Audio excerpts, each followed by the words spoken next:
जय हिंद। आइए आज समझते हैं फंडामेंटल ऑफ थ्योरी। प्रतिशत मतलब प्रतिशत क्या होता है। ये प्रतिशत और गर्लफ्रेंड दोनों समझ में नहीं आता है कि गर्लफ्रेंड कब किसका बन जाएगा, और प्रतिशत क्या होता है, कभी वृद्धि कभी कमी हो जाता है। तो पहले प्रतिशत हम लोग क्लियर कर लेंगे, अगर बात गर्लफ्रेंड बना लेंगे। समझ गए। आइए समझते हैं प्रतिशत क्या होता है। प्रतिशत का फंडामेंटल थ्योरी अब ये होता है सर कि प्रतिशत दो शब्दों को मेल से बनाया जाता है। प्रतिशत जो होता है, एक होता है प्रति और दूसरा होता है शत।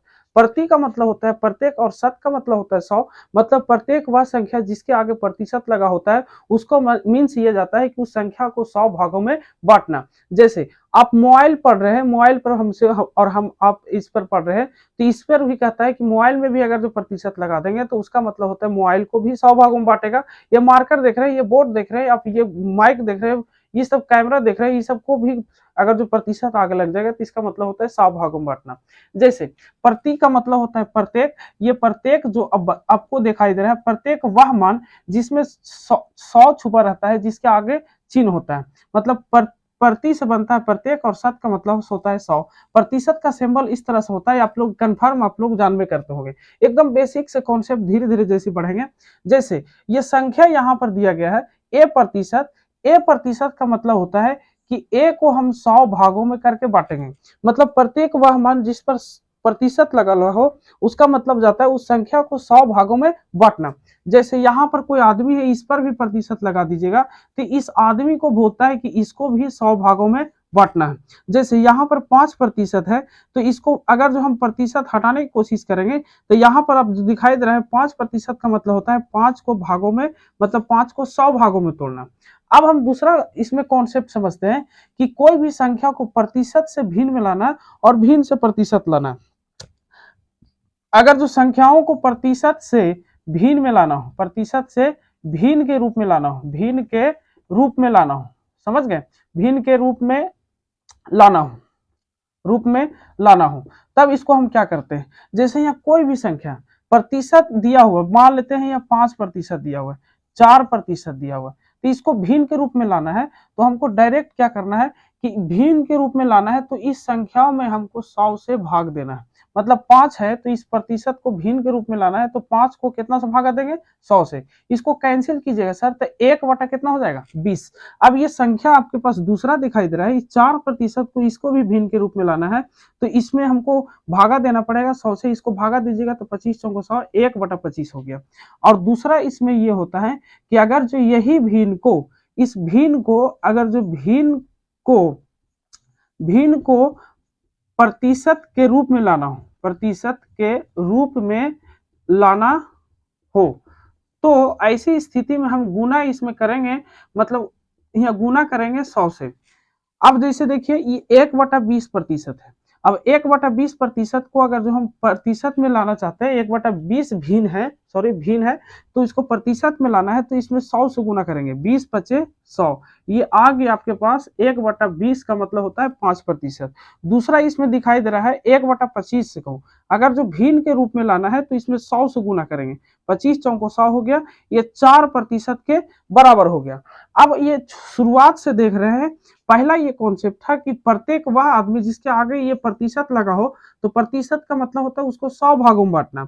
ये तीनों कंडीशन में देख रहे थे, सब में 100 से भाग दे रहे थे, लेकिन यही प्रतिशत को दूसरा रूप में कंसेप्ट के आधार पर करेगा कि अगर जो इस प्रतिशत को भिन्न के रूप में लाना हो तो इसमें कितना से भाग देंगे सर, तो 100 से भाग देंगे। और यहाँ पर आप देख रहे थे कि ये 5% है तो 5 को भी हमने 100 में भागा दिया था और 4% को भी 100 से भागा दिया था, इसलिए कि परसेंटेज से अगर जो फ्रैक्शन के रूप में लाना है तो उसमें डिवाइड मार रहे थे 100 से, लेकिन वही फ्रैक्शन को अगर जो परसेंट के रूप में कन्वर्ट करना है तो उसमें मल्टीपल कर रहे थे हम लोग 100 से। ये लॉजिक और कॉन्सेप्ट आप लोग क्लियर कर लीजिए कि अगर जो भिन्न से प्रतिशत के रूप में लाना है तो 100 से गुना करेंगे और प्रतिशत से भिन्न के रूप में लाना है तो उसमें हम लोग 100 से भागा देंगे। ये यहाँ तक कॉन्सेप्ट था।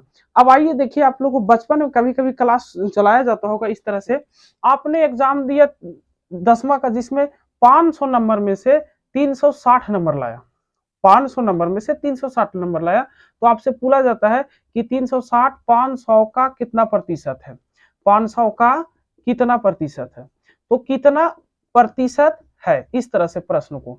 तो आप लोग में सीधा सीधा जवाब देते होंगे कि देखिए सर, टीचर आप लोग को बताते होंगे कि देखिए इसमें जो भी बड़ा वैल्यू रहता है उसको हम लोग नीचे मान लेते हैं। क्या कर लेते हैं? नीचे मान लेते हैं। और 360 कहाँ रखते हैं? ऊपर। और प्रतिशत लाना है तो अभी तुरंत बताए थे, रिवाइज करके देख लीजिए कि प्रतिशत में लाना है तो 100 से गुना और प्रतिशत हटाना है तो 100 से भागा। तो प्रतिशत में लाना है तो कितना से गुना करेंगे? 100 से। ये 2 जीरो से 2 जीरो कट जाएगा। 5 सते 35 2 5 सते 35 1 5 दूना 10, यानी 72% के बराबर हम लोग मैट्रिक में कर रहे थे। लेकिन अब सीनियर क्लास में चल गए, जैसे जैसे क्लास दूसरा तीसरा चौथा पांचवा 10वां के बाद आप लोग यहाँ पर पहुंच गए, तब इसको प्रतिशत से भिन्न के रूप में लाने के लिए ट्रेजेडी क्या होता है, कभी कभी ये बड़ा वैल्यू छोटा वैल्यू कोई जरूर नहीं है, इसी को उलट दे इस तरह से प्रश्न को कि एक्स वाई का कितना प्रतिशत है, कितना प्रतिशत है। अब बताइए सर, एक्स वाई का कितना प्रतिशत है। तो इस वाले क्वेश्चन में अब बड़ा छोटा तो समझ में नहीं आएगा, तो हमको करना क्या है, सिंपल सी फॉर्मेशन है। हिंदी ग्रामर का के नियम से कहता है कि जिसमें का वैल्यू रहे, जिसमें का लगा रहे उसका मान नीचे जाता है, जिसमें का ना हो उसका वैल्यू ऊपर जाता है। और प्रतिशत निकालना you will be multiple and 100। ये देखिए हम लोग ने यहाँ कोशिश कर रहे हैं का किस में लगल है, तो वाई में, तो वाई सिंपल सी फॉर्म में नीचे जाएगा और एक्स कहाँ रहेगा सर, तो ऊपर। और प्रतिशत निकालना है तो कितना से गुना करेंगे? 100 से। यही लॉजिक और यही फॉर्मेशन के हिसाब से इस पर हम लोग सोचते हैं।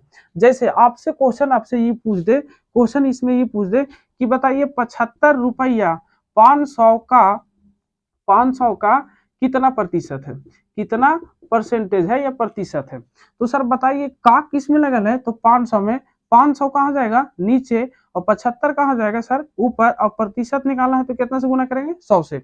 ये 2 जीरो से 2 जीरो कट जाएगी और 15 बचे 75, मतलब इसका वैल्यू आ गया 15%। जैसे आप दूसरा क्वेश्चन आपसे कह देगा कि बताइए 1 रुपया, यहाँ पर 1 रुपया, इस तरह से 1 रुपया या 75 पैसा, 75 पैसा 1 रुपया का कितना प्रतिशत है, कितना प्रतिशत है। समझ गए। तो देखिए सर इसमें करना क्या है, का किस में लगल है? 1 रुपया में। 75 पैसा कहाँ है? ऊपर। समझ गए। प्रतिशत निकालना है तो 100 से, लेकिन ये पैसा में है, ये रुपया में है। तो आपको पता है कि 1 रुपया बराबर होता है 100 पैसा। तो 1 रुपया के जगह पर हम कितना पैसा रख सकते हैं? 100 पैसा। ये 100 से 100 उड़ जाएगा, मतलब 75% के बराबर होगा। कभी कभी ये सब मान जो है इधर बड़ा हो जाएगा, इधर छोटा होगा। जैसे एक क्वेश्चन ही यहाँ पर ले लेते हैं, या तो इसमें कहता है 500 200 का कितना प्रतिशत है, का कितना प्रतिशत है। अब देखिए सर यहाँ पर सब मान पहले ही बड़ा था, का के जगह पर अब छोटा हो गया। कोई बात नहीं सर, हमने हिंदी ग्रामर का नियम अभी भी अप्लाई करेंगे। का जिसमें रहेगा उसका मान नीचे रहेगा, जिसमें का नहीं लगा रहे उसका वैल्यू ऊपर रहेगा। बताइए का के हिसाब से 200 जो है, 200 किसमें लगल है? का किसमें लगल है? 200 में। 200 कहाँ जाएगा सर? नीचे। और 500 कहाँ जाएगा? ऊपर। और अगर जो प्रतिशत निकालना है तो कितना से गुना करेंगे? 2 से, मतलब 100 से। 2 जीरो से 2 जीरो और 25 दूना 50, मतलब 250 के बराबर होगा। इन द सेंस हो गया कि 200 का 500 जो होगा 250% के बराबर होगा। अब हम लोग समझ चुके होंगे कि इस तरह से चीजों को हम लोग कैसे बनाते हैं। अब अगला टाइप इस तरह से पूछेगा आपसे। यहाँ तक तो हम लोग समझ चुके हैं कि प्रतिशत क्या होता है, प्रतिशत का मतलब क्या होता है, या तो 360 500 का कितना प्रतिशत होता है। तो हिंदी ग्रामर का के नियम यहाँ समझ चुके थे। प्रतिशत में लाना है तो 100 से गुना करें, प्रतिशत हटाना है तो 100 से भागत करें। यहाँ तक हम सीख चुके हैं। अगला टाइप की ओर बढ़ते हैं। इसमें कहता है, इस वाले प्रश्न को आप देखे होंगे, ए बी से 25% अधिक है और बी ए से कितना प्रतिशत कम है। कह रहा है कि ए व्यक्ति जो है बी से 25 रुपया अधिक करता है काम और बी ए से कितना प्रतिशत कम करता है। अगर जो सिंपल सी भाषा में अगर जो बोला जाए तो प्रतिशत इसमें वृद्धि और प्रतिशत कमी बराबर आता है। पहले प्रतिशत वृद्धि बराबर फॉर्मूला होता है वृद्धि गुना 100 बटा मूल्यमान, या इसी को हम लोग बोल सकते हैं ओरिजिनल वैल्यू। अब ये ओरिजिनल वैल्यू क्या होता है, तो इसको हम लोग समझेंगे अभी तुरंत। इसमें दूसरा इसका होता है प्रतिशत कमी बराबर होता है, प्रतिशत कमी बराबर जितना का कमी हो रहा है उतना, और गुने होता है यहाँ पर 100, और बटा इसमें भी होता है मूल्यमान, और गुने इसमें गुने 100 तो कर दिए, और बटा में ओरिजिनल वैल्यू इसी को बोला जाता है। अब इसका उपयोग कैसे करेंगे सर, तो इस पर इस क्वेश्चन को थोड़ा ध्यान से देखिए। ए बी से 25% अधिक है, मतलब दो व्यक्ति है ए और बी, इस वाले प्रश्न को हम यहाँ सॉल्व कर रहे हैं। इस तरह से वैल्यू अगर जो हमको कोशिश करना है कि ए का वैल्यू जो भी मानना है उससे ये 25% मतलब ए जो है बी को वैल्यू जो भी रहेगा 10, 5, 20, 20, 40 ये सब कुछ भी रहे एक्स वाई जेड कुछ भी रहे इससे ये 25% अधिक होगा। कौन अधिक होगा सर? तो ए अधिक होगा। कितना प्रतिशत अधिक होगा? 25%।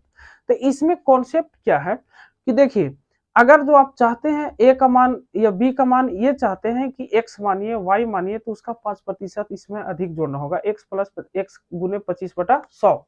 अगर जिसको 40 करते हैं तो इसमें जोड़ना होगा 40 प्लस 40 गुने 25/100। इस तरह से प्रतिशत निकाल करके बी को देना होगा। और इस तरह से अगर जो चाहते हैं तो आप 0.25%, 0.1%, 0.4%।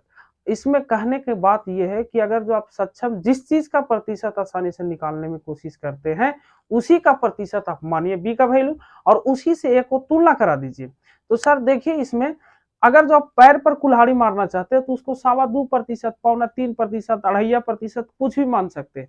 लेकिन प्रतिशत का कॉन्सेप्ट ये है और प्रतिशत का मीन्स अभी तक शुरू से चल रहा था तो वहां तक यहाँ तक बता रहा था कि सभी में 100 गुना भागा सभी जो करना है 100 कीजिए। मतलब ये कंफर्म हो गया कि आप बी का मान अगर जो 100 मानिएगा तो इसका 10% भी बोलेगा तो बी का मान अगर जो हम 10 रखते हैं और इसका 10% भी बोलेगा तो 100 का ऐसे निकालते हैं कि नहीं 100 का 10% बटा 100 2 जीरो से 2 जीरो 10 रुपया। 100 का 25% भी करेंगे तो 25 रुपया। 100 का 2.5% भी करेंगे तो 2.5 रुपया। 100 का 1.25% भी करेंगे तो 2.25 रुपया। मतलब हमको कहने का मतलब ये हो रहा है सर कि इस तरह से आप चीजों को मानिए फ्लेक्सिबल नंबर आप 100 मानिए बी का मान जिससे 25% इसको भी अधिक देने में आसानी हो और ये भी रख ले अपने पास और दोनों को कोई संतुलन नहीं आपका इन दोनों का कोई संतुलन नहीं बने कि जिससे बिगड़ जाए कैलकुलेशन करने में आसानी न पड़े। अब जरा देखते हैं अगर जो हम बी का मान मान लेते हैं अपने तरीका से 100 तो ए का वैल्यू जो हो जाएगा अब ए इसका 100 का 25% बोलेंगे तो 25 रुपया। आप यहां पर करके देख लीजिए 100 का 25% प्रतिशत हटावेंगे तो बट्टा में 100 2 जीरो से 2 जीरो का मतलब गुना और 25 एकम 25 मतलब 100 का 25% 25 ही होगा। मतलब ये 100 रुपया तो लेगा ही और 25 रुपया प्लस में अधिक लेगा क्योंकि इसका 25% पहले अधिक बोला था। तो बताइए ये कितना हो गया सर 125। ये पहले ही अधिक बोल गया था कि ए बी से 25% अधिक है तो ये तो लेगा ही 100 रुपया लेकिन 25 रुपया और लेगा। अब कहता है कि बी ए से कितना प्रतिशत कम है। तो सर बताइए ये बी है ये ए है कितना कम है किससे? ए से। किससे कम है सर? ए से। तो हम बोले थे कि का से जिसमें रहे उसका वैल्यू नीचे। अब बताइए कमी प्रतिशत बराबर पूछ रहा है कमी बराबर तो कमी बराबर फार्मूला होता है कमी प्रतिशत बराबर अगर जो आप निकालने की कोशिश कीजिएगा तो कमी कितना का कमी है सर? ये 100 है ये 125 है कितना का कम है सर? 25 रुपया का। तो यहाँ 25 करेंगे और गुना में कितना करेंगे सर? 100 और बट्टा में मूल्यमान ओरिजिनल वैल्यू कौन होता है? तो जिसमें से साल अगर रहता है वही ओरिजिनल मान कहलाता है। अब देखने की बात ये होता है कि इसमें से किस में लगल है तो बी ए से ए का बात हो रहा है तो ए का मान मूल्यमान कहलाएगा। तो ए का मान कौन हो गया सर? 125। ये देखिए 125 हो गया 5 पचे 125 20 पचे 100 मतलब 20% ए से बी कम है। कितना प्रतिशत कम है? इसमें बी जो है ए से कितना प्रतिशत कम है तो 20% के बराबर कम है। कभी कभी इसी तरह से क्वेश्चन अभी इसमें कम पूछा है कभी ज्यादा पूछेगा तो इसके लिए दोनों फॉर्मेट बता दिया गया है ए और बी से। और इसका अगर जो चाहते हैं कि इसका तुल्य ना हो तो डायरेक्ट इसके लिए एक फॉर्मूला होता है।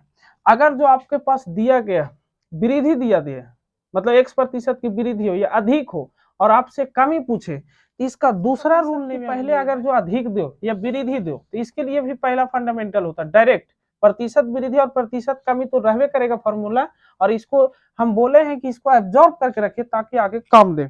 अगर जो x% का पहले वृद्धि हो रहा है x% का वृद्धि और आप में पूछे प्रतिशत कमी पूछे अगर जो कमी पूछता है तो यहाँ पर करना होता है x% का वृद्धि दिया हुआ है और लास्ट में कमी पूछता है तो x गुने करना होता है 100 और बटा करना होता है 100 प्लस x करना होता है। अब इस पर आप मान रख करके देख सकते हैं बताइए x प्रतिशत की वृद्धि कहीं ना कहीं कितना का वृद्धि हो रहा है, 25 रुपया का, और गुना में कितना रहेगा 100, और जितना का वृद्धि हो रहा है यही जुटेगा, मतलब कितना का वृद्धि होता है 25 का, 100 में 25 जोड़ेंगे तो कितना हो जाएगा 125, 25 बचे 125 से, और 20 बचे कितना हो गया 100। ये 20% का आपको कमी पूछ रहा था, और पिछले बार भी 20% का कमी निकला था। अब जरा देखिए इसका दूसरा फॉर्मेट ये होता है, x प्रतिशत का अगर जो आपको कमी दिया है, कहा कमी, और आपसे पूछे प्रतिशत वृद्धि, आपसे पूछे प्रतिशत वृद्धि, तो करना है x गुने 100 और बटा 100 माइनस एक्स करना है, बटा 100 माइनस एक्स करना है। जैसे क्वेश्चन नंबर दूसरा इसमें दिया गया है, x y से 20% कम हो तो इसमें आपको बताना है कि y से 20% कम हो, तो बताइए y x से कितना अधिक है, कितना अधिक है, बस इसमें क्या पूछेगा आपसे, अधिक पूछेगा, क्या पूछेगा सर, अधिक है, कितना प्रतिशत अधिक है, इस तरह से चीजों को पूछेगा। एक्स वाई से अगर जो कम है तो बताइए इसमें फॉर्मूला कौन वाला अप्लाई होगा, ये वाला, कमी बराबर कितना कम है, 20 रुपया का कमी है, तो कमी गुना 100, कमी कितना का हो रहा है 20 का, और इंटू क्या हो रहा है 100, और लास्ट में पूछा, हम बार बार पूछ रहे हैं, बोले हैं कि यहाँ पर अधिक देगा तो यहाँ कमी पूछेगा, कभी कभी कम देगा तो अधिक पूछेगा, तो यहाँ पर 100 माइनस एक्स करेंगे तो 80 हो जाएगा, 20 चौको 80 और 25 चौको 100, मतलब 25% का क्या होगा, कमी हो जाएगा। आई होप मेरा समझ में आ गया होगा यहाँ तक टाइप 1 और टाइप 2 आज तक लास्ट था। मिलेगा अगले नेक्स्ट क्लास में टाइप 3 के साथ। कंटिन्यूअस वीडियो देखने के लिए धन्यवाद।